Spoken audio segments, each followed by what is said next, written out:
Namaste. Is there something called law of attraction?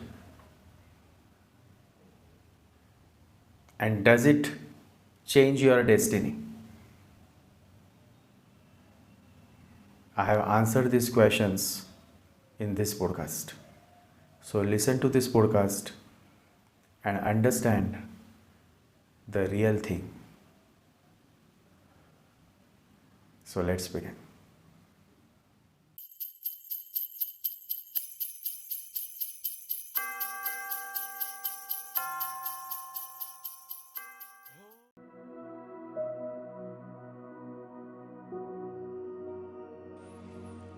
Firstly, there is no such thing as a law of attraction. But there is attraction. There is no law, absolutely no law. But yes, there is attraction. And this attraction is based on the qualities, guna, that you have developed within you. By and by, these qualities leads to certain karma and then follows the cycle of karmic connections. And this is deep, this is significant, and I appreciate the question. Law of attraction is a man-made philosophy, and philosophies have nothing to do with the truth.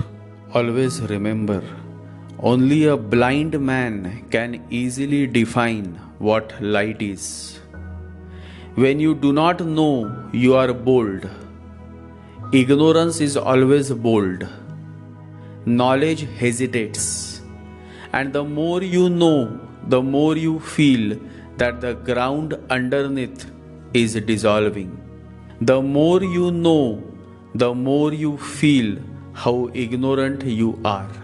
Philosopher is like a blind man, and a blind man can be bold enough to claim how the light is, though he has never ever experienced the light, the divine, in the true sense.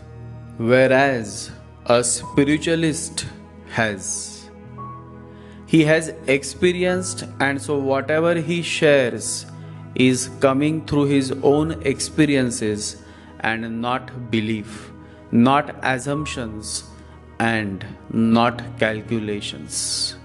Therefore, I always say that either you are a philosopher or you are a spiritual person. You cannot be both. Either you are blind or either you have the eyes to see. Either you are on the side of logic and logic and logic, and abundance of intellectualism, or you are on the side of love and love and love, and abundance of intelligence. Philosophy has nothing but intellectualism. It is all head, all calculations, nothing real. Calculations and logic can take you from A to Z, but beyond that, it cannot. Then you start suffocating. And that is what is happening. All these intellectuals and philosophers continue to go round and round and round just to realize at the end that they have gone nowhere. Always remember, intellectuality is mechanical. The intellect is absolutely bankrupt. It has nothing of its own, all is borrowed. And that's the difference between intelligence and intellect. Intelligence has an eyesight of its own, a capacity to see into things, into problems. Intelligence is your born quality. A philosopher is an intellect. A spiritualist is a man of intelligence. The mind gives birth to intellect. In fact, the mind loves intellect. Mind is intellectual, which is indeed a very poor substitute for intelligence. Such a mind then comes up with such fancy ideas of law of attraction. Firstly, who makes the law? And this is a deep question. Because if you are saying, or the whole human world is using the word law, then there has to be someone out there who governs the law. But in reality, there is nobody out there who is sitting or who is appointed to govern the law. So it all happens on its own. There is no law, there is no judge, there is nobody, no person. It simply happens on its own, and it happens at its own pace. It happens through its own process. And therefore people get lost when they think positive, and yet positive is not what they get in return. Because there is no such law. The good that you do may not be returned to you back. And one who indeed is truly focused on doing good is least interested to expect anything in return. He is simply happy to help. Look at me. Maybe I may have done so far 200 plus videos, but not in a single video I have asked anybody to subscribe to my channel, because I am least interested. I don't expect anybody. Whosoever can understand my language will be drawn, will be attracted naturally. So there is no law as such. Everything happens naturally. So this theory of think positive so that you get positive is purely the philosophy of the mind. And the mind is cunning. The mind knows how to manipulate words and its meanings to its own self-interest. The mind interferes immediately whenever the heart feels love. The mind immediately interferes. Imagine a moment when you are walking on the street and you come in an eye contact with a totally unknown woman, and suddenly you fell in love. But immediately the mind pops up. It starts creating 100 doubts, and that is how we go on killing love, by entertaining our mind. The law of attraction is the logic of the mind, that positive or negative thoughts bring positive or negative experiences into a person's life. And logic has absolutely nothing to do with the truth. There was one young man who lived in the US, and he met an old lady. The old lady belonged to a positivist group that was very prominent 50 years ago in the US. They called themselves the Christian Scientists. They believe there is no negative in this world. Everything is divine. There is nothing wrong. Everything is right. They forgot completely that if there is nothing wrong, how are you going to define the right? If there is nothing negative, how are you going to define the positive? If there is no darkness, how are you going to define the light? But certain people found it to be a very interesting philosophy. The old woman asked the young man, "I haven't seen your father coming to our weekly meetings. Where is he? Why he is not coming?" The young man said, "He is very sick." The old woman said, "All nonsense. He has forgotten our philosophy. Sickness is your imagination. Just go home and tell him, sickness is your imagination. There is no sickness, no death, nothing wrong in the world. It is God who created the world. How can there be wrong?" The young man said, "I will convey your message." 3 weeks passed, and the old man did not turn up. Again the woman encountered the young man and asked him, "Did you convey my message?" He said, "I did." The old woman said, "But he has not turned up to the meeting." The young man said, "I am sorry to tell you that now he imagines he is dead." Truth cannot be conveyed to such a woman. Such kind of people who simply cannot accept, cannot face the truth that death exists, that the old man has died. These kind of people who keep on saying, be positive, are in the true sense denying to see through the real that exists in and around us, and that is the greatest irony of this human world. Always remember, the philosophy of positive thinking means being untruthful. It means being dishonest. It means seeing a certain thing and yet denying what you have seen. It means deceiving yourself and others. What is. If a man is doing wrong, you cannot go on saying to yourself, be positive. You have to face the truth and deal with it. Always remember, and I say it specifically to my close followers, that there is attraction, but there is no law as such. Because law means conditions, law means a predefined theory, a concept. Law means regulations. Law means all that, which means everything but freedom. And the whole universe thrives on freedom. Unless there is freedom, there cannot be anything possible under this sun. Anything that is beautiful, anything that is lovable, anything that is meaningful. So there is absolutely no law. Because the moment you say it is a law, you are giving a guarantee, and life has no guarantee. And so I tell you all that do good, but whenever you do good, do not expect good in return.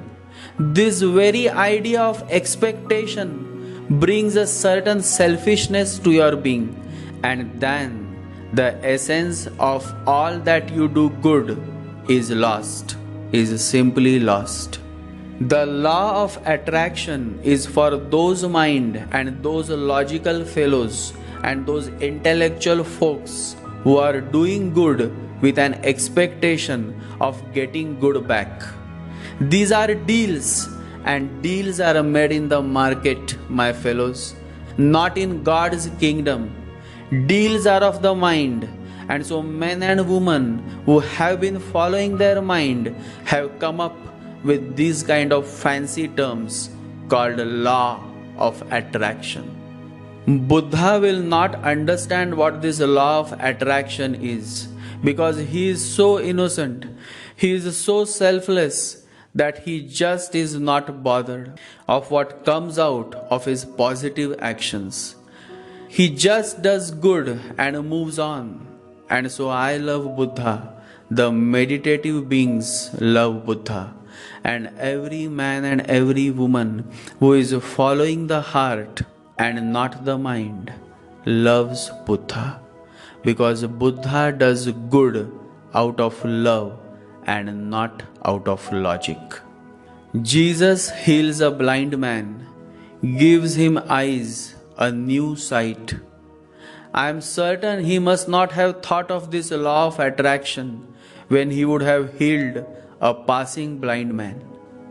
Jesus is walking on the road, and suddenly a blind man comes to know that Jesus is walking towards him. Somebody says, Jesus is coming, Jesus is coming, and he listens to those words and he waits.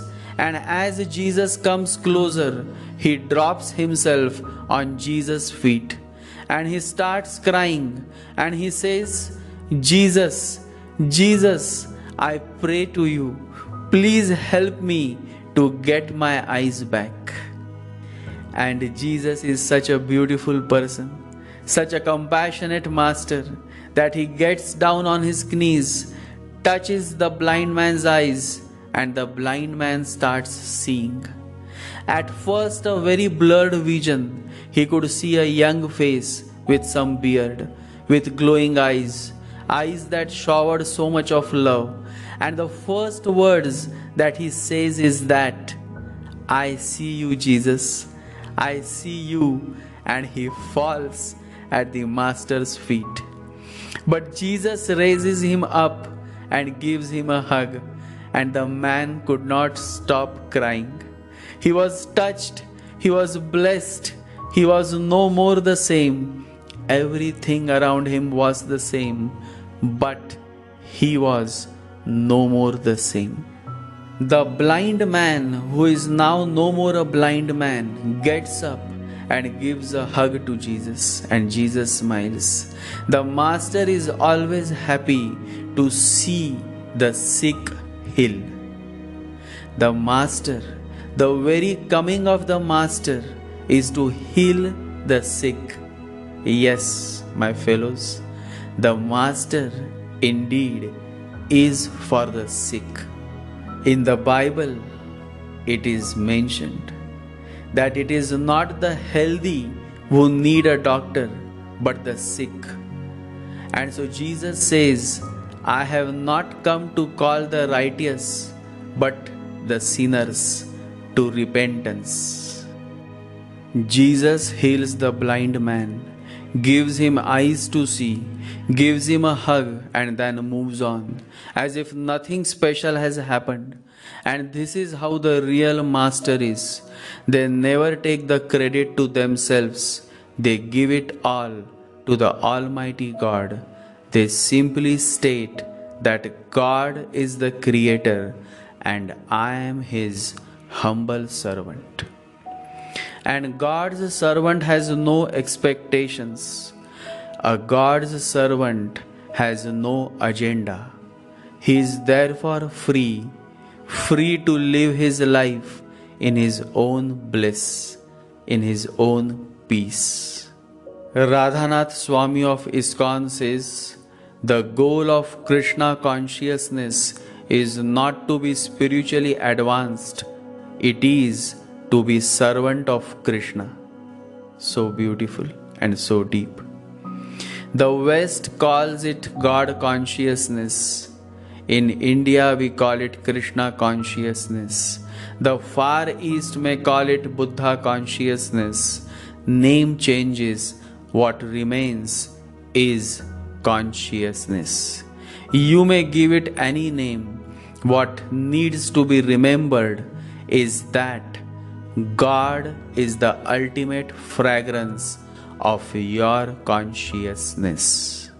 And to serve God selflessly is the most beautiful blossoming that can happen to you, to all those who are listening to this podcast.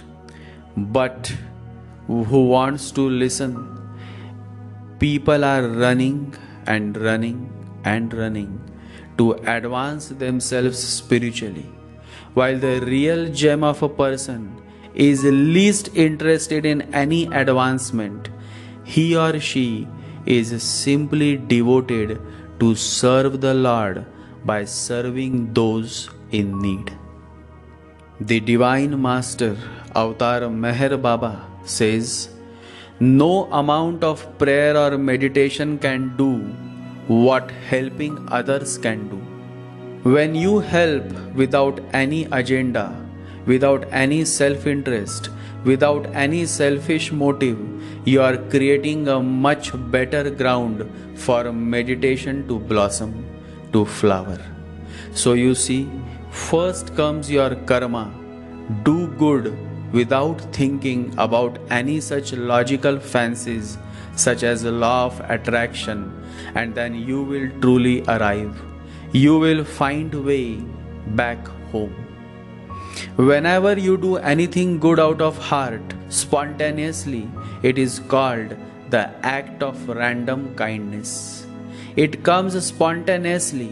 There is absolutely no space to even think about such intellectual fancies. When you do good, you do it out of love and not out of expectation. And then it is the real good karma, and this karma then follows you. Yes, it is the karma that follows you. Just the way a calf finds his or her mother, even though she is standing with thousands of other cows, similarly, your karma finds you among thousands of people. You just cannot escape your karma. That is why I always insist, don't hurt others by commenting negatively. Because you may think that you have hurt somebody by commenting negatively, but that will impact your growth.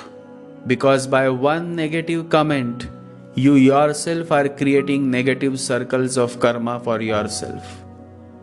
So no matter wherever you go, your karma follows you. What you have done follows you.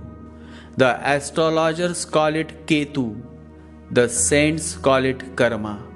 Whatever you have done is your Ketu. Mohan asked, then who is Rahu? What is Rahu?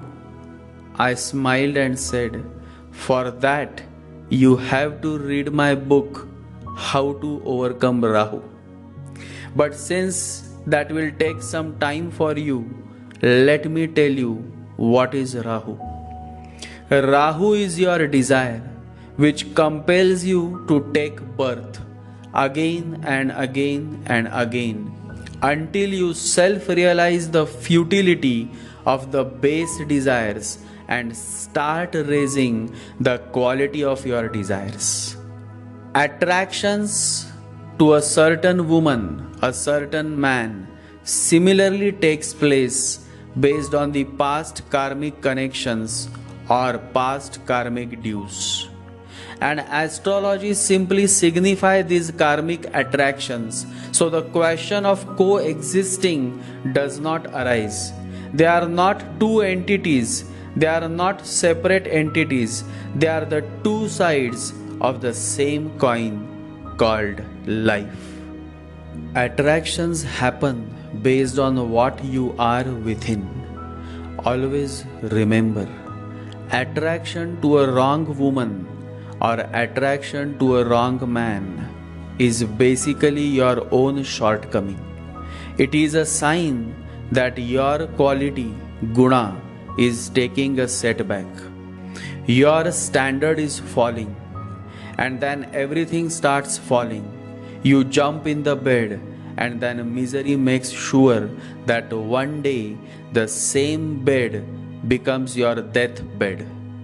Always remember, just remember that you are your hell and you are your heaven too.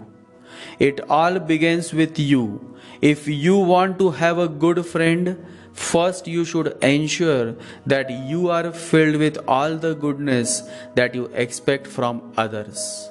If you want to have a great friend, then first you should become great. If you are looking for a good life partner, then first you should have all the qualities of a good life partner. But people are shallow. They would expect others to be something that they themselves are not. Then how will the marriage work? Then how will the relationship work? Then how will the friendship work? But people say something, they feel something, and they do something else. There is absolutely no sync in what you feel, what you say, and what you do. And hence, miseries are more and happiness is less. Problems are more and peace is less. Law of attraction is a beautiful philosophy of the cunning mind. And all that feeds the mind sells like a hot cake. All that appeals to the mind sells faster. But I am not here to make your mind happy. I am here to help you all realize the truth, and the truth is beyond mind. The truth can only be found in the state of no mind. Meditation is no mind. Truth is already there, but you can experience it only when you keep the mind aside. And in this yuga, it is going to be more and more difficult because the mind has become the master. The majority of people is ruled by the mind, and so you see more miseries, more madness, more murders, more attacks, more clinging, more attachments, and more sufferings. Because the majority of people has become the mind. Majority of them have become the mind, and so the truth disturbs the majority. The truth is collapsed. The truth is condemned fiercely. You have to tame the monkey mind. You have to take control of your mind. Else, this mind will cause many miseries in your life. And I say it to you all, wake up before it is too late. Get back to your roots. Get back to where you had started. And the way to do so is by focusing within. So come you all. The mind will continue to raise many questions, but always remember, the answer comes, the real answer, the real direction comes only from your heart. And so meditate by focusing on your heart. Your heart is beautiful. What comes between you and your heart is the monkey mind. Your heart knows the way. Listen to the voice of your heart and jump. Jump into the unknown. Jump into yourself and take a deep breath and meditate. Millions and millions of birds blossom into a beautiful flower. Why can't you blossom into a beautiful flower? You have all the means to blossom. All you need is to believe in yourself and let the spirit, let the consciousness within you expand. The side effect of expanding consciousness is that negativity starts to evaporate. It goes away like darkness when you turn on the light. And when the light is instilled within, all the ignorance that you have been carrying along all your life burns up, leading you to a blissful path, the path of love, of peace, and of silence.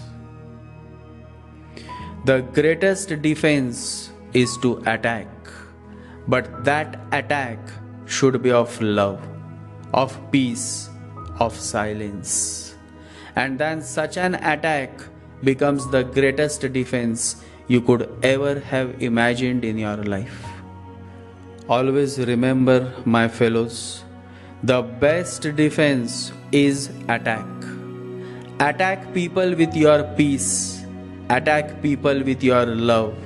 Attack people with your silence, with your joy. That's the best defense, and that is a great service to humanity too. Once you start following your heart, once you realize the significance of love, of silence, of joy, then you will not worry. Then you will not think about concepts and philosophies like the law of attractions. Then you will rather start focusing on the quality of attractions. And that is what I would love to see happening within you. That you all start moving from the mind towards your heart. That you stop becoming and start being yourself. That you drop the mask of personality and let your individuality take on.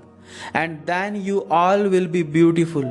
Then you all will find the answers to your miseries. Then everything around you will be the same, but you will be no more the same. Then the flowering will start happening. Then the meditation will start blossoming. This is the way of its happening only if you are willing to turn inward and set on the most wonderful journey of your life, the journey within, the journey towards the self. Meditate, and whenever you feel low, whenever you feel upset, whenever you feel angry, remember Samasti, says the Buddha. Just remember your inner peace and go within again and again until you find peace. Just remember the last word of Buddha was Samasti, meaning remember. Remember your inner peace, and the more you would remember, the more you would start understanding the forgotten language, the language of silence. Buddha says, there is nothing to achieve and there is nothing to become. You are already that which you have been seeking in all your lives in different ways, on different paths. But you have never looked inward. Look inward. And whenever you have time, you know the path. Just go again and again to the inner peace, to the inner space, so that your fear of disappearing is dropped. You start enjoying being nobody, and you start remembering the forgotten language, the language of silence. Silence is the most beautiful language, but that silence has to be a blissful silence. Real communication happens in silence. But people don't get it. They want to talk, and I am against talking. I am against all those things that come in between you and your inner peace. And talking is the most idiotic thing that goes on and on and on. And nothing ever is found. You remain a lost man. Talking can make you rich from the outside, but the same talking is taking you away from yourself. From outside you are becoming richer, but from inside you are becoming poorer. The Master says, by talking and talking, externally you may be gaining something, but within you are certainly losing contact with yourself. You are getting closer to people while you are becoming further removed from yourself. And the more adept you become at this game, the harder it will be for you to go into silence. And so to all my dear followers and listeners, I appeal, let there be more silence within you, a blissful silence. Through silence, everything can be shared. Through silence, everything can be realized. The larger question is, how much are you ready to rejoice in silence? Your readiness to rejoice in silence states your spiritual progress. The greater the silence, the greater is the quality within. And the greater the quality, the greater is the attraction towards the higher altitudes. Love happens. Love cannot be planned. Love cannot be managed. It is not politics. Love simply happens. Love simply happens. And when you are progressing within, when you are growing inside out, then you start loving that which is of the higher realms. Then you love, but you love something that would help you to rise to the higher planes. Such a love is worth it. And so, no matter where you all go, no matter how many places on this planet you visit, no matter how many clubs and resorts you visit, finally, peace is only to be found when you start turning inward, when you start meditating, when you start self realizing the immense significance of chanting the name of the Lord. Srila Prabhupada of ISKCON says, what cannot be achieved through the performance of Vedic rituals can be easily achieved through the chanting of the Lord's holy name. The more you come closer to yourself, the more you would start realizing how the attractions take place. The more you would start understanding that astrology is nothing but one medium to help you realize the importance of living life with consciousness. Then you will realize that astrology and karma are not separated but a small part of the vast ocean called spirituality. And so, let there be focus on helping each other to be more and more meditative.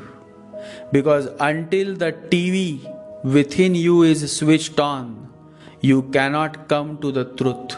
You cannot understand the forgotten language, the language of silence. Om Namah Shivaya. Om Namah Shivaya. Om Namah Shivaya. Jai Sri Ganesha. Jai Guru.